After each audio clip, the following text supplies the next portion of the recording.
problema. Tengo problemas con 2 o 3 clases en febrero, lo hablamos en la clase práctica, a ver, tengo problemas para el martes, jueves, hablé con Sergio en su momento, después ya conversé con ustedes, entonces quería saber más o menos si tenían otros horarios, y el viernes creo que sí, tú estás libre, ¿cierto? Bien, ¿ustedes el viernes están libre? Sí. No te faltaría solamente Dina. Si con Dina estaba bien. Está fuera, profesor. Sí, había tocado.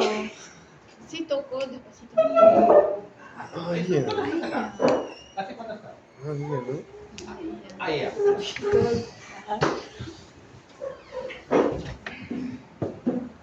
El ventilador de ahí es el tercero. Debe ser prueba, ensayo-error. ¿Sí? Sí, ensayo-error. Porque acá a veces no Sí, conozco. pero me tocó un poco. Voy a abrir las ventanas Segundo atrás. ciclo. No, con la chica negra. Ah.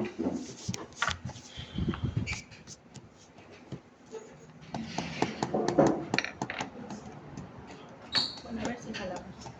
Sí, pero tengo que pasar con 20. Mira, aparte de ti, Sí, están hay que llevando aprovechar cursos mientras con los que el costado de ¿Qué día necesitas?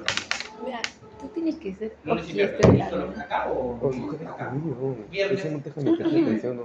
Claro, Te sí, joder, joder, no puso nada. viendo Bien. para Ya, entonces ahí ya. Pero Entonces los 5 sí no tenemos problema para el día viernes. Yo voy a ver una línea como yo decía.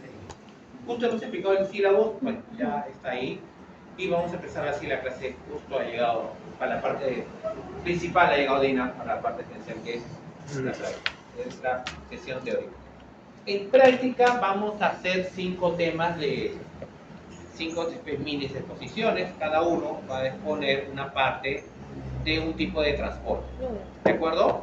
Eso vamos a hacerlo el día. Vamos a trabajarlo en práctica individualmente. Vamos a dar los 5 temas. Son transporte activo, transporte pasivo. Vamos a hacer hoy día en práctica. ¿Qué más debemos hacer nosotros? Osmolaridad, hipertonicidad y presión osmótica, presión oncótica. Esas cositas que son temas básicos y algunos ya vienen de otros cursos anteriores, simplemente para reforzar. ¿Hoy día lo exponemos? O vamos a ver si todo sale bien, hoy lo exponemos. La información está en el PPT también, tampoco hay mucha ciencia ahí en ese sentido, pero es bueno repasar aparte, porque tú puedes estar el gráfico, pero no sabemos qué significa el gráfico. Si va de mayor concentración a menor concentración, de menor concentración a mayor concentración, podría variar. ¿Cuál es el objetivo ahorita en estas 3 horas y media que queda? Es ver los conceptos básicos necesarios para que puedan exponer sin ningún problema ustedes. Eso sí.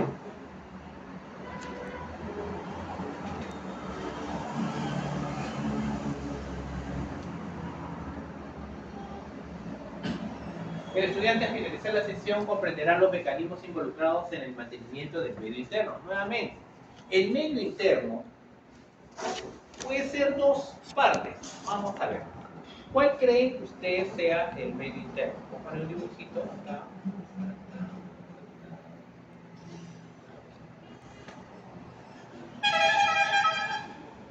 Tenemos las células, o sea, lo que está dentro sería el líquido intracelular. ¿De acuerdo? Ese es el líquido intracelular. Y lo que está afuera, ¿qué sería? El líquido extracelular. No hay otra, ¿sí o no? Por lo tanto, el líquido intracelular es lo que está dentro de la célula y el líquido extracelular es lo que está por fuera de la célula. Fuera de la célula puede estar en 2 lugares. O el intersticio, que quiere decir lo que rodea a cada célula, es el líquido intersticial, u otro lugar donde podría estar el líquido intravascular sería el líquido intravascular, no intracelular, o llamado el plasma. O sea, el plasma es agua, entonces es un líquido. Muy bien. Este es el líquido extracelular y lo que está dentro de la célula es el líquido intracelular. ¿A cuál llamaremos medio interno? ¿Al intracelular o al extracelular? Al extracelular. Dice por acá. Mírame. Extracelular dijiste. Ya, voy a disculparme. Dina, ¿cuál quieres que sea? El intracelular. ¿Y por qué te arrastra el intracelular? Por la palabra interno. ¿De acuerdo o no? Pero la unidad funcional de todo organismo, ¿cuál es? La unidad funcional. La célula. Entonces la célula, para que, supongamos, produzca energía, que tiene que captar, que tendría que captar glucosa, ¿de acuerdo? Para producir energía tendría que captar, ¿qué más? Oxígeno. Oxígeno. Para producir buen metabolismo, la temperatura tendría que estar siempre ¿a cuánto? A 37 grados centígrados, ¿sí o no? ¿De dónde va a provenir el oxígeno, la glucosa, los aminoácidos, los ácidos grasos, mantener la temperatura? ¿La misma célula lo produce? La misma célula produce su glucosa, la misma célula produce sus aminoácidos, la misma célula produce sus ácidos grasos, la misma célula produce el oxígeno. No. No. ¿De dónde va a provenir el oxígeno?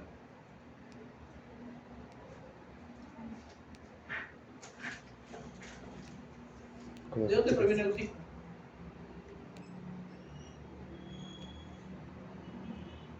¿Cómo llega el oxígeno a una célula muscular? Ah, por la sangre. Por la sangre. Ah. Y si el oxígeno está llegando por la sangre, está viniendo por el líquido extracelular. Y para que el oxígeno tenga sangre, ¿de dónde vino? Del intercambio. De Del intercambio que ocurrió ¿dónde? En los alveolos. En los alveolos. Entonces tiene que ver acá un alveolo que estaba vascularizado, ¿o no? Y acá tiene que haber tenido una gran concentración de oxígeno, ¿de acuerdo? Y para que haya gran cantidad de oxígeno en el alveolo, para que haya intercambio gaseoso, y pase acá el oxígeno, ¿de dónde viene ese oxígeno? Del medio externo. Entonces acá está un pulmón, la tráquea, y en el medio externo, donde están las nubes, todos felices, gran cantidad de oxígeno. ¿De acuerdo? Tuvo que ver la contracción del diafragma para que el aire con gran cantidad de oxígeno ingrese por las vías aéreas y esto llegue hasta ¿dónde? Hasta los alveolos. Y de los alveolos, por sangre el oxígeno, bueno, recuerden que el oxígeno va en la hemoglobina unido donde dentro del glóbulo rojo y llegue, y este oxígeno que está aquí pase a dónde? Al intersticio, y del intersticio pase a dónde? Entonces, para que esta célula tenga oxígeno, ¿quién le está proveyendo todos esos nutrientes? El líquido, el extracelular. Entonces, ¿qué pasa si es que no hay buena cantidad de oxígeno? U otra, el ambiente tiene buena cantidad de oxígeno, ¿de acuerdo? Entonces el ambiente, como está para el organismo, llamamos un medio externo, ¿de acuerdo? Todo feliz. Acá está buena cantidad de oxígeno, buena cantidad de oxígeno llega a ¿dónde? Al alveolo. Pero hay un problema respiratorio, una inflamación, una neumonía. Entonces, por lo tanto, esta barrera de intercambio se va a engrosar. Si se engruesa esta membrana de intercambio, la membrana respiratoria, ¿pasará más oxígeno a la sangre o menos oxígeno a la sangre? Menos. Menos. Entonces va a transportar ahora menos oxígeno. Y si transporta menos oxígeno, ¿podrá realizar un metabolismo normal? No. No. ¿Por qué? Porque a la célula, ¿qué se le alteró? El oxígeno. ¿Pero qué se le alteró? El líquido Extracelular. extracelular. Entonces, mientras que nosotros mantengamos este medio interno en equilibrio, ¿qué va a pasar? Las células van a estar ok. Ese es homeostasis. ¿Mantenimiento de quién? Del medio interno. ¿Y el medio interno quién es? El líquido extracelular. Por eso, la célula simplemente está esperando que le llegue el oxígeno, que le llegue la glucosa, que le llegue el ácido graso, que le llegue todo. Solito no va a hacer eso. ¿De quién depende? Del líquido extra. ¿Y cómo llega, Adriana, cómo llega la glucosa, los aminoácidos y los ácidos grasos hasta la célula? ¿No es igual por la sangre? Por la sangre. Ejemplo, la glucosa. La glucosa va por sangre. Y para que la glucosa esté en sangre, ¿cómo llegó la glucosa a la sangre?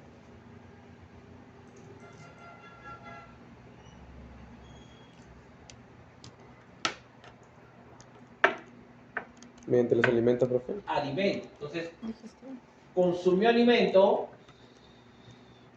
esófago, estómago, Duodeno. intestino delgado con duodeno, intestino Duodeno. grueso, recto y ano. ¿De acuerdo? Consumió alimento, llegó al estómago, el estómago, vamos a ver las células principales, las células parietales, liberan ácido clorhídrico, liberan pexina, bueno ya pexinógeno, y llega el alimento a donde? Al duodeno. En el duodeno tenemos acá el páncreas y tenemos acá la vesícula biliar Bien. que viene del hígado. ¿De acuerdo? Secreción pancreática, secreción biliar, y los carbohidratos que eran enormes, porque consumió gran cantidad de carbohidratos, plantas, consumió pues, almidón, arroz, todos ellos, cuando llegan al intestino delgado, más o menos entre yeyuno e ilio, y ampliamos este pedacito de acá, vamos a ver que está así.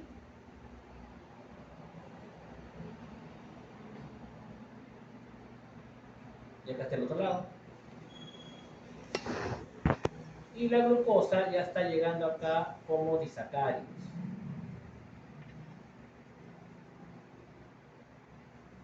Y como el borde del cepillo tenía las disacaridasas, ¿qué es lo que hace la disacaridasa? Los parte en monosacáridos. Y estos monosacáridos, por sus transportadores, ingresan ¿a dónde? A la célula intestinal. Y cuando estos de aquí ingresan a la célula intestinal, luego van a pasar ¿a dónde? ¿En la sangre? Y si llega a la sangre, ¿a dónde está llegando? Hasta aquí. Todo llega por el líquido extracelular. Entonces, mientras tengamos equilibrio en el medio interno, vamos a tener problemas. Entonces, todos los sistemas al final tienen que ir hacia dónde? Hacia esta célula. Esta es la unidad funcional. Esa es la célula.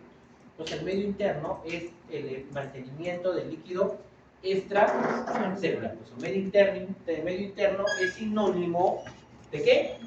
De líquido extracelular. Cada uno de estos sistemas lo vamos a hacer en estas 8 semanas. Poco a poco.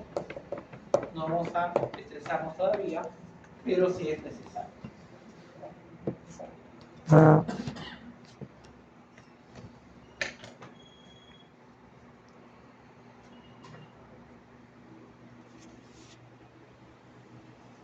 Si hay alguna pregunta, por favor lo dicen, no me vayan a quedar. Si hay una duda, por favor, es el momento. Vamos a introducir el homeostasis. Es lo primero que vamos a hacer.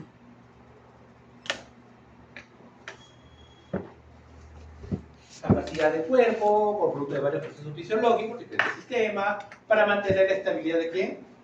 Del medio interno. ¿Cuál es el medio interno que hemos dicho nosotros? El líquido extracelular. Eso es lo que nos interesa de esta diapositiva. Acá tenemos un grafiquito donde observamos todo lo que hemos explicado en la lapicera, con plumón. Intracelular, ¿de acuerdo? Medio externo, ¿qué viene a ser esto? Medio interno.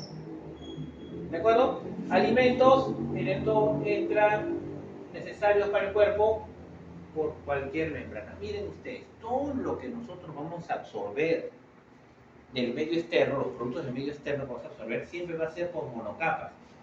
El intestino solo tiene células intestinales. ¿Cuántas capas tienen las células intestinales? Una. Epitelio, se llaman epitelios intestinales. El alveolo, ¿cuántas capas tiene? Una. Una. El neumocito tipo 1 con el neumocito tipo 2, pero el 1 es el que nos interesa. El capilar, ¿cuántas capas tiene? Uno también. ¿Cuál es? Endotelio. El endotelio. ¿De acuerdo? Las arterias, ¿cuántas capas tienen? Tres. 3, endotelio, la media muscular y adventicia. ¿Dónde creen que hagan intercambio? ¿En el capilar o en la arteria? Capilar. Porque solo tiene una sola capa. Si tú quieres mover moléculas, solo puede ser por una sola capa. El esófago, ¿cuántas capas tiene? El esófago. Una. Si el esófago tuviera una sola no, capa, absorberíamos alimentos por el esófago. Es un poliplano no estratificado. tiene muchas capas, porque solamente el alimento que pasa es de conducto nada más. ¿Para llegar a dónde? Al estómago. Y si en el estómago tenemos la secreción de ácido clorhídrico, la secreción de glandular es una sola capa. ¿Sí entiendes? Esa es la importancia. Entonces, justo vean ustedes, donde todo hay intercambio, hay una sola capa. ¿De acuerdo? Y el líquido intracelular, o sea, la célula, ¿de qué depende? Del líquido extracelular. Tenemos que mantener el medio interno. Eso es lo que quiere decir. Ahora miren, una célula, todo lo que necesita. Primero, para protegerse del medio externo, la piel, el sistema tegumentario. Hubo detalles, sí, la vida cuando estaba en el agua, los peces. ¿A los peces qué les sobra? ¿De qué está rodeado un pez? ¿De escamas? Y el medio externo, Agua. agua. Un pez que está, supongamos, en el río, ¿se deshidratará fácilmente o no? No. No, sí, no, porque pero si el pez lo sacas y lo dejas en la tierra, Ahí se sí. deshidrata y muere. Bueno, muere porque tampoco puede respirar. ¿De acuerdo o no? Bien. Luego los peces pasan a anfibios en evolución. Y los anfibios quiere decir que tienen doble vida. Salen a tierra firme. ¿Y por qué podría vivir ese anfibio en tierra firme Sí. toda la vida? No, en ambientes húmedos. Tiene que tener ambientes húmedos. Entonces, si tú tienes algún sapito, tienes alguna tortuga en tu casa, tienes que tenerlo, ¿cómo se llama? Tienes que tenerlo con una pendiente y la mitad tiene que tener agua y la otra mitad tiene que estar seca. O su piscina, un rato ahí y sale, baja, sale, ¿sí o no? También tus sapitos. ¿Por qué? Porque si que se queda solamente en tierra firme, se deshidrata. Porque la piel, esa piel todavía no puede mantener la impermeabilidad y pierde mucho líquido. Cuando llegan los reptiles sacan otra vez las tortugas, ¿qué más? Sacan las serpientes, se deshidratan y ya no. Su piel, esas escamas que tiene, evitan la deshidratación. Se vieron el cambio brutal que puede pasar de vida marina a vida terrestre. Fue brutal en todos los casos, hasta en deshidratación. Y acabemos lo que decíamos. Sistema respiratorio, ¿para qué? Captar el oxígeno con oxígeno, perdón, el aire con oxígeno, pasa sangre y esa sangre se mueve por el sistema cardiovascular. Y si va por el sistema cardiovascular y todos los órganos tienen capilares, todos los capilares harán intercambio y todos los capilares tendrán oxígeno. Producto del metabolismo de la célula, ¿qué gas es? ¿Qué gas se produce por el metabolismo? El CO2. CO2. Entonces el CO2 que ha sido producido tendría que ser llevado por quién? Por la sangre y llegar al sistema respiratorio y este CO2 tendría que salir ¿a dónde? Al exterior. ¿Ven? Captas uno y eliminas uno. ¿De acuerdo? Pero para eso necesitas diferentes sistemas. Respiratorio, circulatorio. Consumes alimento. El alimento entra por vía oral, sale por vía anal, lo que no ha sido absorbido, acá salen las heces, y todas las enzimas que llegan, y cuando llegan a nivel del epitelio intestinal, es absorbido y la glucosa, aminoácidos, ácidos grasos, viajan por todo el sistema circulatorio a todas las células para que lo cambien. Entonces, cada uno de ellos es importante. Y el último, que también nos interesa bastante acá, es el sistema excretor. ¿Cuál es el sistema excretor? ¿Qué órgano relaciona el sistema excretor? Riñón. El riñón. ¿Por qué es importante el riñón? ¿Qué hace el riñón? Filtra la sangre. Filtra la sangre. Entonces, cuando la sangre, producto del metabolismo, también hay creatinina. Creatinina es metabolismo de las proteínas. No la creatina, sino la creatinina. ¿De acuerdo? ¿La creatinina proviene de la creatina? Sí. Entonces, cuando utilizan, a veces cuando quieren aumentar masa muscular, se toman sus cápsulas de creatinina, tal vez. Te venden creatinina. No, creatina, por ahí. Pero propio metabolismo es la creatinina. Y si esto comienza a aumentar mucho en sangre, fatal. Pero para que aumente mucho en sangre la creatinina, ¿qué quiere decir? Que no lo está filtrando bien, ¿quién es? El riñón. El riñón. El riñón se encarga de eliminar todos esos productos de desechos como creatinina, también exceso de hidrógeno, porque el hidrógeno está relacionado con el pH. Él los elimina aquí y vías urinarias con la vejiga es eliminado el estéril. Cuando no trabaja bien aquí, ¿qué pasa con la creatinina? Aumenta. Sacas la muestra de sangre y ven que tus niveles de creatinina se han elevado en sangre, entonces ¿qué pueden decir? Que hay un problema a nivel renal. Puede ser también de que tengas exceso de consumo de carnes. Si consumes exceso de carnes rojas, vas a producir más creatinina. Entonces está trabajando más que riñón. Pues dicen es buena la proteína, pues tampoco en exceso, muchos somos más carnívoros que otros, y también recomienda con buen consumo de agua y todo lo demás. Ahí viene ya esos detalles. ¿De acuerdo? Eso es en pequeño resumen toda la parte de nuestras preguntas. ¿Está ahí? ¿Está facilito? Ya estamos relacionando todo a dónde? Al líquido extracelular. Todos los sistemas al final, todos los sistemas respiratorio, digestivo, cardiovascular, todos ellos al final es colocar nutrientes, colocar sustancias, ¿dónde? En el líquido extracelular. Y como se han dado cuenta, todo se moviliza ¿por quién? Por la sangre. O sea, la única manera de que pueda llevar todos estos nutrientes a todas las células del cuerpo es por las pistas. ¿Y quién te da las pistas? El sistema cardiovascular. Por lo tanto, si este corazoncito se detiene, ¿qué va a pasar con la sangre? No se mueve. Y si la sangre no se mueve, se pierde la homeostasis porque no está transportando el oxígeno y nutrientes de manera adecuada. Y no solo transporta lo que necesita, tampoco puedes eliminar sus productos de metabolismo. Son los dos. Son los dos. Acá ya hemos visto el líquido extracelular. Miren lo que proviene del líquido extracelular. ¿Qué es lo que tiene? Ahí tiene aminoácidos, ácidos grasos, glucosa, iones. Hay 3 iones que nos interesa en el extracelular muy importantes. Sodio y el otro es cloro. ¿Por qué no ponemos potasio acá?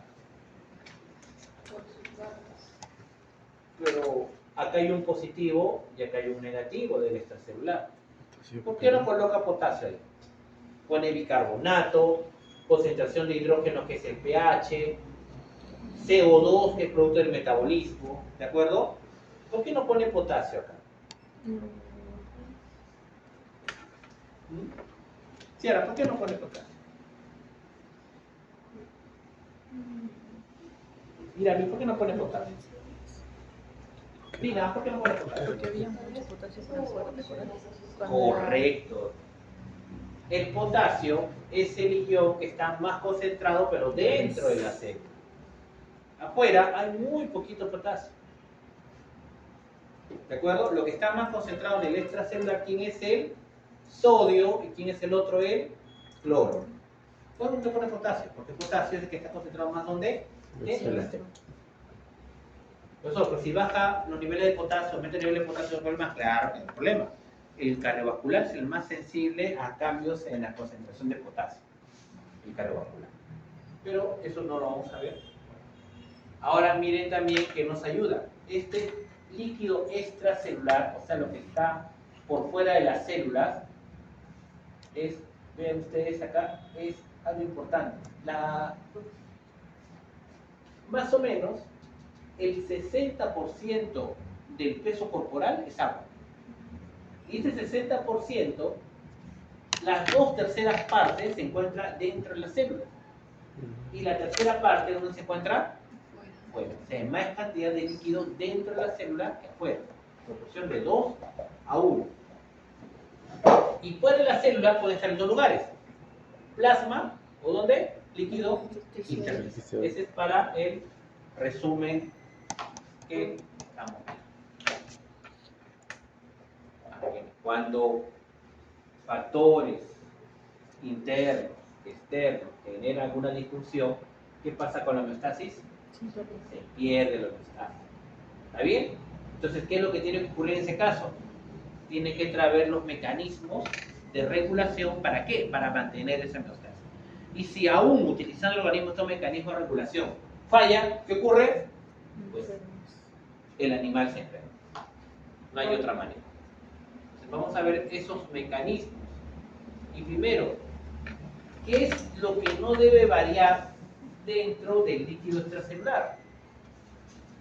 Ejemplo, temperatura. Temperatura. Más en animales homeostermos. ¿Quiénes son los animales homeostermos? ¿Quiénes son los animales homeostermos? Los que dependen de un ambiente. ¿En qué sentido? Podría ser el oso polar. El oso polar, no tengo. ¿El kilotermo qué? De la temperatura que sea. de la La temperatura. nieve, cosas así. Vamos por ahí. ¿Qué es un animal homeostermo? Es aquellos que mantienen su temperatura En un rango. en un rango muy poco variable, es temperatura constante. ¿Nosotros somos animales homeostermos? Sí. ¿A qué temperatura? 37. 37. ¿Los perros son animales homeostermos? Sí. ¿A qué temperatura? 38. 38, un poquito más. ¿Sí o no? ¿La gallina es un animal homeostermo? Sí. ¿A qué temperatura? 40. 40, 39, 40. O sea, cada animal tiene un rango de temperatura, que se llama homeostermo. Los peces son homeostermos. Sí. No, ¿No? son ¿Poiquilotermos? homeostermos. Ah, No poiquilotermos. son de sangre fría. Los mamíferos y aves son animales homeostermos. Los peces, anfibios y reptiles son animales Poiquilotermos. poiquilostermos. Igual, aunque sean un poiquilostermo, su temperatura tiene que estar en un rango. Una trucha que está ahí en Ingenio, en Huancayo, ¿cuál sería el medio estero? Tiene que estar a cierto rango de temperatura y crece mejor cuando la temperatura es baja. Pero si lo llevas a otros lugares más cálidos, ¿qué va a pasar con esa trucha? No Está vive. fuera de la homeostasis, no va a tener el crecimiento adecuado, tal vez no se muera, pero muchos de ellos no van a tener mejor performance, aunque sean animales poiquilostermos. Pero aquí vamos a hablar de los homeostermos. La temperatura tiene que permanecer. Balance hídrico. ¿De qué sentido? El agua. El agua, hay una manera principal de obtener agua, bebiéndola. Esa es la principal manera.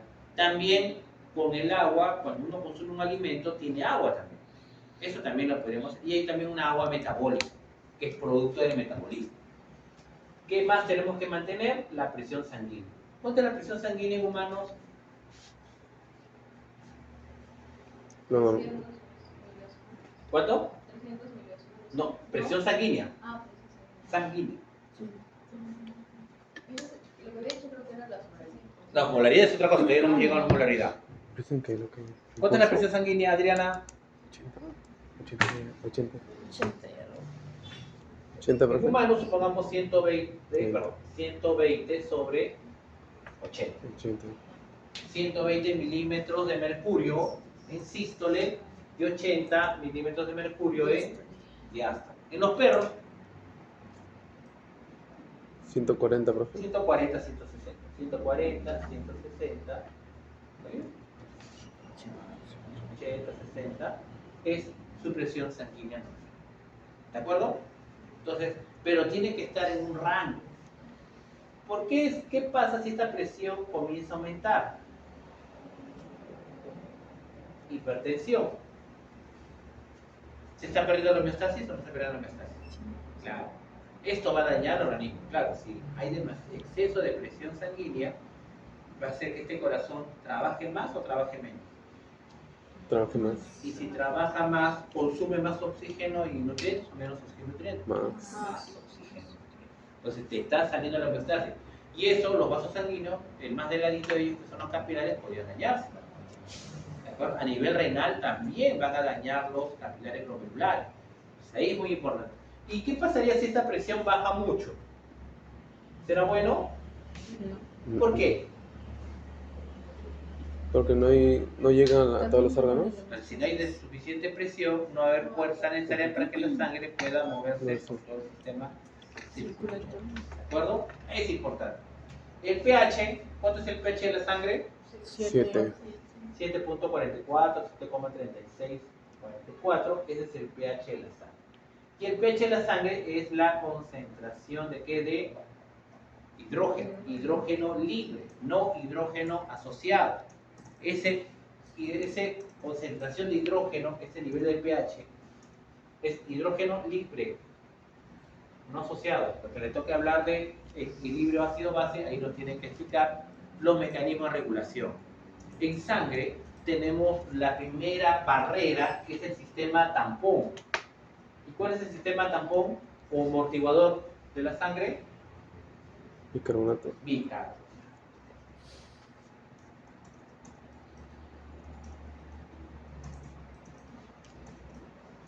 Tenemos el bicarbonato y acá tenemos, supongamos, el ácido clorhídrico. ¿Cuál de los dos es amortiguador? ¿El bicarbonato o el ácido clorhídrico? El bicarbonato. ¿Por qué el bicarbonato y no el ácido clorhídrico? Que tiene un pH alcalino. ¿Por qué es alcalino? Entonces, acá pongo hidróxido de sodio.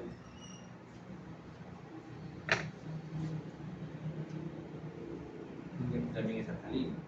Pero entre los dos, ¿por qué el ácido clorhídrico no es un tampón y sí lo es el bicarbonato?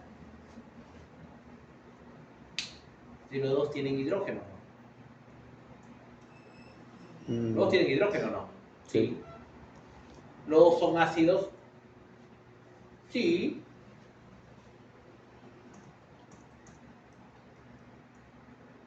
¿El oxígeno? Recuerden, el ácido clorhídrico se disocia enormemente. Hay una gran disociación de hidrógeno. Y si hay mucho hidrógeno libre, ¿qué va a pasar con el pH? ¿Te lo varía poco o te lo varía mucho? Mario. Si el pH es la concentración de hidrógeno libre y el ácido clorhídrico, cuando se disocia, hay mucho hidrógeno libre, ¿el pH varía mucho o varía poco? Varía mucho. Mucho. El bicarbonato es un ácido débil.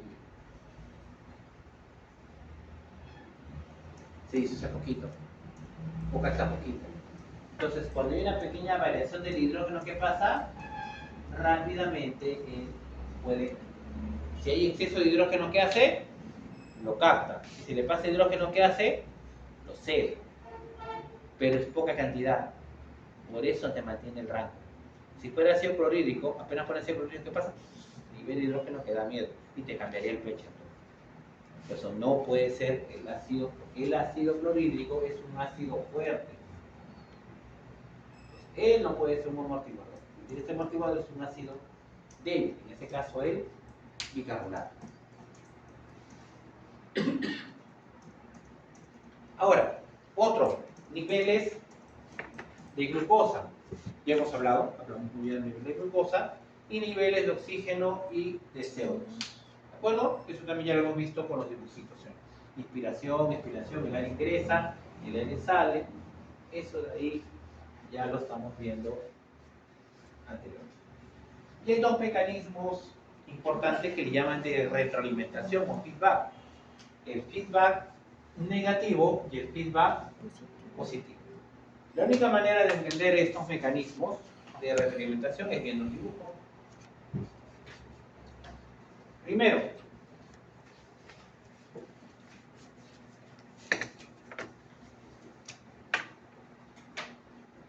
algún estímulo X que varió en el organismo.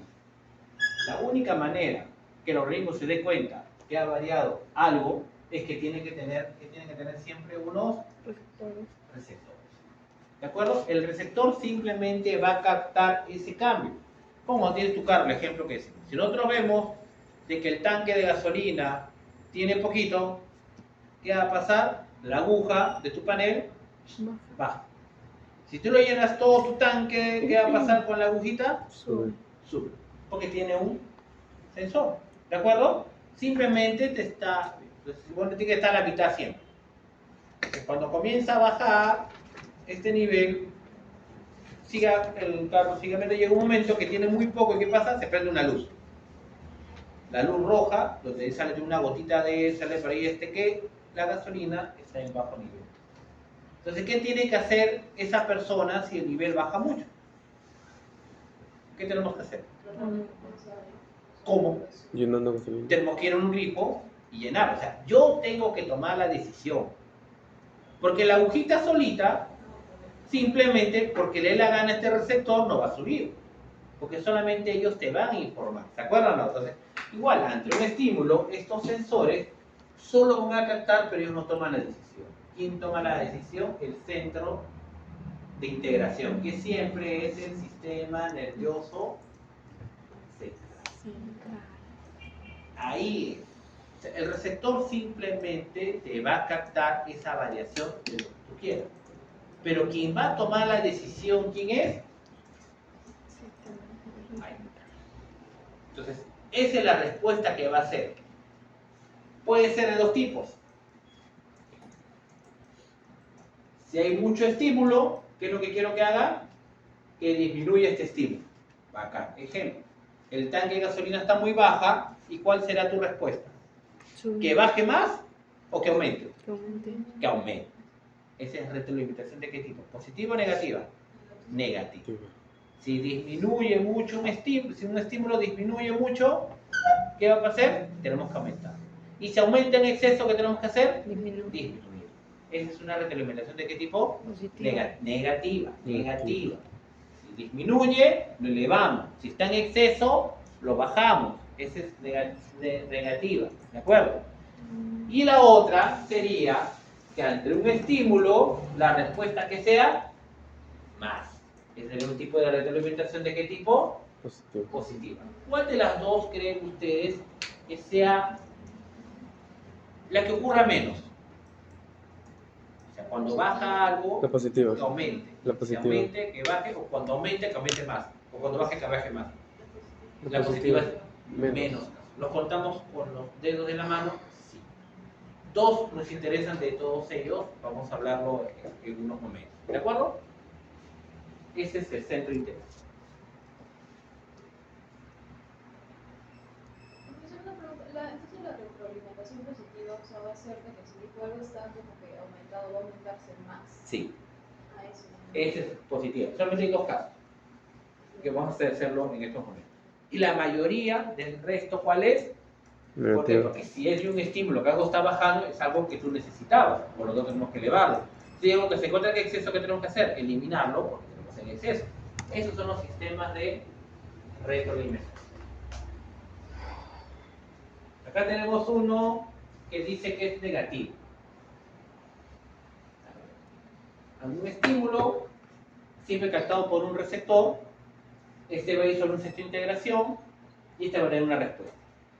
Si algo está bajo, pues será que suba. Y si algo está alto, será que baje. ¿Cuál es en este caso? Aumento la temperatura. Entonces, hay mucho estímulo. Aumentó la temperatura en exceso. La temperatura del cuerpo excedió los 37 grados. Entonces, ¿qué es lo que pasa? Tenemos nosotros receptores, ¿dónde? En la piel y en el cerebro. ¿Qué van a captar? ¿Qué? Ese exceso de Temperatura. temperatura. Es el receptor. Tenemos receptores cutáneos para la piel. Para calor, para frío, tenemos en la piel. Dentro del cerebro, el hipotálamo, también cerca del hipotálamo, diferentes órganos también tenemos receptores de temperatura. Entonces, cuando captaron este exceso de temperatura, ellos no toman la decisión. ¿Quién toma la decisión siempre? El sistema nervioso central. En este caso, tendrá que ir a una zona del sistema nervioso central que se llama hipotálamo. En el hipotálamo está el centro termorregulador. ¿Que le llevó la información quién es? Los receptores. ¿Y estos receptores por qué? Porque aumentó la temperatura. Se activaron. ¿Y qué hace el centro termorregulador? Pues ¿qué va a hacer ahora? Estimular, ¿qué cosa en este caso? El sudor. Sudamos, y si sudamos, el agua tiene un alto calor latente de vaporización. Eso lo han visto en otros cursos. El agua tiene un calor latente de vaporización de 540 calorías por gramo de agua. O sea, por cada gramo de agua que eliminas, estás eliminando ¿cuántas calorías? 540. Un montón. Por eso usamos como sistema termoregulador el agua, el sudor. Cuando nosotros sudamos, hay gran cantidad de calor en ese sudor. Puede ser que sudamos nosotros. Los carros antiguamente, los alrededores usaban agua, hasta ahora pueden usar agua, pero no, pues usan el agua, usan refrigerantes con algunas sales aniónicas y todo lo demás, para que tenga mayor calor latente de vaporización, mayor todavía. Esa es la importancia. Entonces, cuando sudas, ¿qué pasó con la temperatura ahora? Disminuye. Todo lo contrario. Vamos a hacerlo con otro color. Si baja la temperatura corporal menos de 37, ¿por qué? Porque el ambiente externo tal vez era de baja temperatura, nosotros no llevamos justo ropa adecuada para ese bajón de temperatura que hubo, y por lo tanto nuestros receptores de la piel se estimularán o no se estimularán. Sí. Sí, también se van a estimular, pero ahora van a mandar información de exceso de temperatura o baja temperatura. Baja. ¿A dónde irán? ¿Irán al hipotálamo o irán a otro órgano? El hipotálamo. Porque ese centro tampoco tiene que ir, también tiene que ir a dónde? Al Sí. hipotálamo. Y estimulará el sudor. ¿Qué hará? Aumenta la temperatura de la piel. Pero ¿cómo podría aumentar la temperatura de la piel? Retiene la Allá, sangre, creo. no, No ¿Qué? suda. No sudas, pero ¿qué ocurre con la piel? ¿Es aumenta el igualita? flujo sanguíneo, ¿El mismo color? no más rojo. No, No. Aumenta Pero- el flujo sanguíneo. no, Por ahí ya cuando ya, pero más radical, no pero aumenta, era Se pone rojo. vasoconstricción. Ajá. ¿Las manos están calientes o frías? fría, porque Por la pasa con... vasoconstricción. Hay una Mm. vasoconstricción a nivel cutáneo. ¿Para qué? Para que llegue menos sangre a los dedos, y si llega menos sangre a los dedos, hay menos pérdida por radiación. Ujú. Entonces es una vasoconstricción periférica. Y con esa manera que estamos tratando de evitar de que disminuya más la temperatura. Estamos manteniendo la temperatura. Pero si esto comienza a bajar más, ¿cómo va a ser la vasoconstricción? Mayor, y vienen los temblores también. Los temblores son sacudidas, ¿para qué? Para que el músculo, al hacer contracciones involuntarias, porque tiembla, involuntarias, produzca calor, porque te falta calor. ¿De acuerdo? Y están tratando de hacer una homeostasis, claro, están tratando de hacer una homeostasis. Pero si esto llega un momento en que ya no puede tolerarlo, se pierde la homeostasis. Ese ya es otro asunto. Se pierde la inconsciencia, y es tanta la vasoconstricción que hay una necrosis de los dedos, que ocurre pues, a los alpinistas, lo que hacen, tienen algunos detalles cuando hacen deporte de aventura, y hay vasoconstricción, pérdidas de dedos y todo, porque hay necrosis y todo lo demás. Pero si ya cuando ya no hay regulación, se pierde la regulación. ¿Se entendió? O sea, no entender, no solo el feedback negativo es cuando baja algo, sino también cuando se excede algo. A veces uno cree que feedback negativo es cuando baja y feedback positivo cuando sube. No. Eso no. Recuerden. Es mantener como al comienzo. Aquí tal vez se observa mejor. Miren, este es el set point, o sea, lo que tenemos que estar siempre en este nivel. ¿Y qué es lo que ocurre acá? Se desvía, pues. Está en exceso. Los receptores lo captan, llega al sistema nervioso central y lo corrige. ¿Para qué? Para recuperar. Otro momento, baja más de lo normal. Receptores, sistema nervioso central, corrige. Siempre tratando de mantener siempre donde en niveles óptimos. Eso es lo que nosotros queremos tener siempre presente. Ahora, ya tenemos acá. Tenemos un rango, algo se altera para arriba o para abajo, y lo va a captar siempre el receptor. Él decide, no, tiene que llevarlo al sistema nervioso central. El sistema nervioso central o sus efectores es lo que trata de regular. Ya que hemos visto esta retroalimentación negativa, vamos a ver uno de retroalimentación positiva, que hemos dicho que son dos. Uno es la coagulación y el otro es la fase de eyección.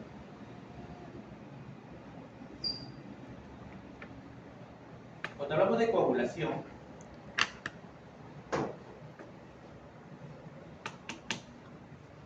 Adriana, ¿cuál es el vaso sanguíneo? ¿Qué capa o ¿Qué capa del vaso sanguíneo siempre está en contacto con la sangre? ¿Qué capa de un vaso sanguíneo siempre está en contacto con la sangre? El endotelio. El endotelio. ¿Los capilares tienen endotelio? Sí, tiene Sí. solo una capa.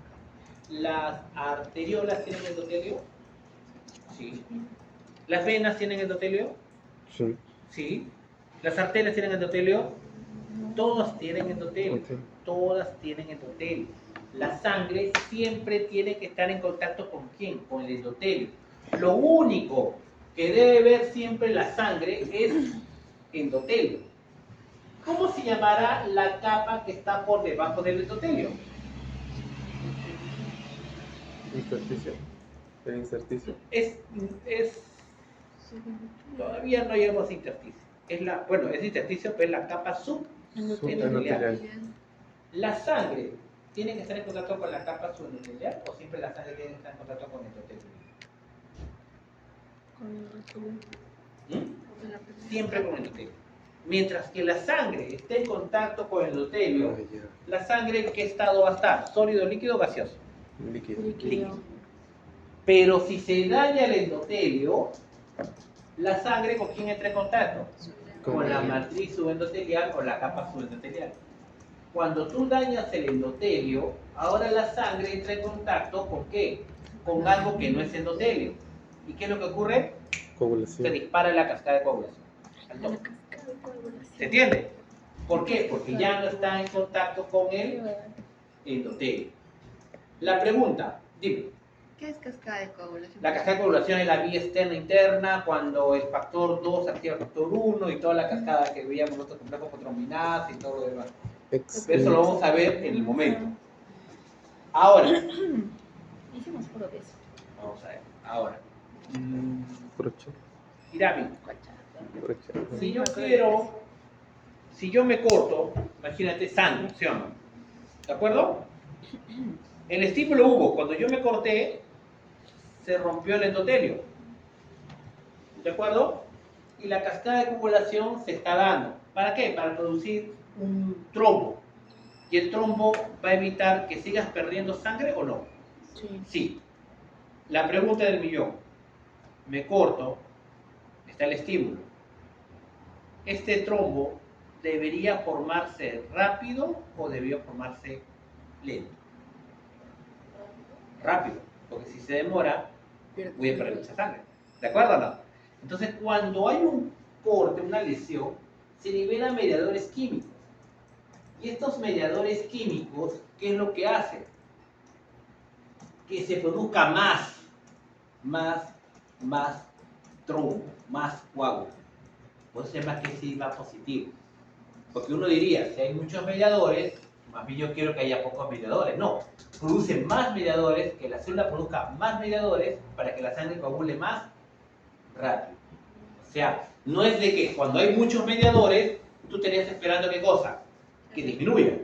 Pero si disminuyen los mediadores, la sangre coagularía rápido o demoraría. Demora. Demoraría, yo no quiero eso. Por eso sí va positivo. Entonces, yo estarías esperando que haya pocos mediadores. No, ahora hay más mediadores. Poquito, más mediadores, estimulo más y más rápido. Ese es el feedback de qué tipo? Positivo. Positivo. Ahora viene el otro. Ustedes han escuchado hablar de las trombosis. ¿Sí? Las trombosis se dan más en personas jóvenes o personas adultas. ¿Dónde creen que haya mayor riesgo de trombosis? ¿Cuando estás más chibolito o cuando estás Más viejito. más edad? Adulto. Más edad. Más edad. Cuando hay más edad, hay más tendencia a la trombosis. ¿De acuerdo? Eso sí. Y puede ser por algunas otras enfermedades concomitantes que se tengan. Pues diabetes, puede tener hiperinsulinemia, puede ser hipertensión, puede ser muchos problemas que mayormente aqueja a los humanos respecto a los animales. Entonces, siempre el organismo está en parte proinflamatoria, o sea, su sistema, la parte inflamatoria del organismo está un poco activo, más de lo normal. Entonces, ¿qué es lo que puede ocurrir? Ante una pequeña lesión, el coágulo debería ser proporcional, pero a veces ante una pequeña lesión, ¿qué es lo que ocurre? La respuesta es en exceso. Y cuando es en exceso, ahí vienen los problemas. ¿De acuerdo? Ahí vienen los problemas. Pero ahorita solamente vamos a ver, normalmente un pequeño corte, tiene que ver la respuesta a los mediadores y rápidamente. Eso lo vamos a discutir en coagulación, que es en la semana 4, más o menos. Entre la semana 3 y la semana 4. Otro de retroalimentación positiva. ¿Cuál sería? De lactancia. ¿Cuál sería? La lactancia. La succión. Estímulo de la succión, ¿sí o no? Esto tiene que ser captado por un receptor en la glándula mamaria. Este receptor viaja y llega hasta dónde? Hipotálamo. Hasta el Hipotálamo. hipotálamo. ¿Sí o no? Llega al hipotálamo, del hipotálamo pasa pues a la hipófisis, donde va a liberar, bueno, el hipotálamo libera oxitocina, ¿sí o no? Y la oxitocina se va a encargar de ¿qué? De la Producción de leche. contracción de es la fase de eyección, nada más. Porque para producir leche tiene que ser prolactina. Ah, productiva. Está bien, pero para el reflejo, para que haya la eyección, es primero el estímulo, ¿cuál es la succión? Sí. Succión, libera oxitocina, la oxitocina ¿qué hace? Que secretes la leche porque hay contracción de las células miofiteliales por la oxitocina. ¿De acuerdo? Pero para producir más leche, este estímulo también estimula ¿cuál? Prolactina. La prolactina está relacionado con que la glándula mamaria produzca más leche. Entonces, ¿qué es lo que siempre hacen en humanos y en animales? El estímulo de la succión. ¿Lo que pasa si a esta vaca o a esta perrita los cachorritos no le succionan? No, No sale leche. no expulsa la leche. No va a expulsar la leche. Y si no expulsa leche, la producción que va a pasar, ¿vale? Igualito en humanos. Las mujeres muchas veces no dicen, no tengo mucha leche, esto que es lo que le dice el médico, el pediatra, pues tienes que amamantar para estimularlo. O sea, lamentablemente por los cambios de estilo de vida que hay, muchas veces pues las mujeres solamente tienen sus 60 días creo que es 2 meses, no sé, 2 meses de empresa privada de que les te da de que el salud o bueno, la empresa te debería pagar porque tienes tu descanso. O sea, teóricamente tendría que ser un mes antes y un mes después. Pero muchas mamitas dicen, no, mejor prefiero sacarlo 2 meses Cuando ya no es. después. Pero tienes que hablar con tu jefe inmediato, porque no tendrías que tener riesgos, ¿sí o no? Porque acá viene otro detalle, o sea, muchos quieren jugar justo después del nacimiento, para tener los 2 meses. Pero normalmente tendría que ser 15 días, o un mes y medio, o un mes, ya va a depender. Pero luego tienen que volver. Entonces, ¿qué es lo que tienen que hacer todas las noches? Uno, usar sus succionadores, guardarlo en la refri, ya que al día siguiente tienen que darle al bebé, ¿sí o no? Pero durante todo el día el trabajo a las 8 horas no hay estímulo de la succión, ¿sí o no? Y puede traer una mastitis, también podría traer. Entonces, ¿qué es lo que ocurre en las empresas? Tienen que tener un lactario. Entonces, ¿un lactario para qué? Para que esa persona vaya a un lugar, hay una refrigeradora y pueda, en este caso, ¿sí o no?, extraerse la leche para mantener el estímulo. ¿De acuerdo o no? Pues de esa manera, o sea, esta parte de la normativa también va por un porqué, no hay un sustento. Pero, ¿qué pasa mucho? Ya muchas veces gana el tiempo, no, ¿y qué pasa? Ya no hay el estímulo de la succión y ya no produce leche. ¿Y qué hacen? Su fórmula. Tapita, le dan su fórmula y fin del asunto en ese sentido. Claro, efectivamente no es lo mismo, pero por eso es de que ha aumentado pues el consumo de fórmulas lácteas. Pues. Hay un montón de fórmulas lácteas, tanto para niños como para viejitos. Para los dos extremos de rangos hay un montón de fórmulas lácteas de 0 a 3 meses. Antes si no tenía 6 meses, recién al 6º mes recién te permitían entonces fórmulas lácteas. Ahora ya de no al día ya toma, ya, o sea, todo ha cambiado. Pues por eso, oxitocina. Ahora, vamos al otro. Hemos hecho 1 hora, vamos a descansar 10 minutos. Descansamos 10 minutos.